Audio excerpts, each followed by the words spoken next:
ആഭ്യന്തര വകുപ്പിന്റെ ധനാഭ്യർത്ഥന ചർച്ചയിൽ മുഖ്യമന്ത്രിക്കും ആഭ്യന്തര വകുപ്പിനുമെതിരെ ഉളിയമ്പുകൾ എയ്യുകയാണ് ഭരണപക്ഷത്തുള്ള എംഎൽഎമാരും.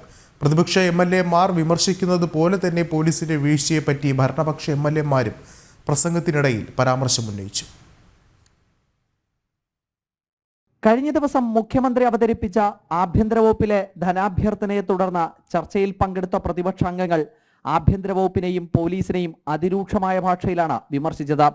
എന്നാൽ അതേ രൂക്ഷമായ ഭാഷയിൽ തന്നെയാണ് ഭരണപക്ഷത്തുള്ള എംഎൽഎമാരും വിമർശനത്തിന്റെ ഒളിയമ്പുകൾ അയച്ചത്.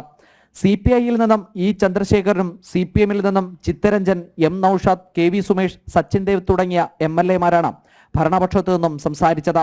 ഇവരെല്ലാം പോലീസിന് വീഴ്ചകൾ പറ്റുന്നുണ്ടെന്നും ഗുണ്ടകളുമായി പോലീസിലെ ചിലർക്ക് ബന്ധമുണ്ടെന്നും പറയാതെ പറയുകയും ചെയ്തു.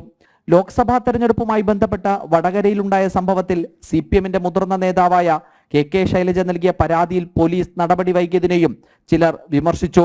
എന്നാൽ പോലീസിന്റെ പ്രവൃത്തിയെ പ്രശംസിച്ചായിരുന്നു മുഖ്യമന്ത്രിയുടെ മറുപടി പ്രസംഗമെല്ലാം. ആഭ്യന്തര വകുപ്പിനെ പഴിചാരുന്നതിലൂടെ മുഖ്യമന്ത്രിക്കുള്ള വിമർശനമാണ് ഉയരുന്നതെന്നാണ് പ്രതിപക്ഷം ഇതിൽ കാണുന്ന രാഷ്ട്രീയം. അഖിൽ പാലോട്ടുമഠം, ജനം, തിരുവനന്തപുരം.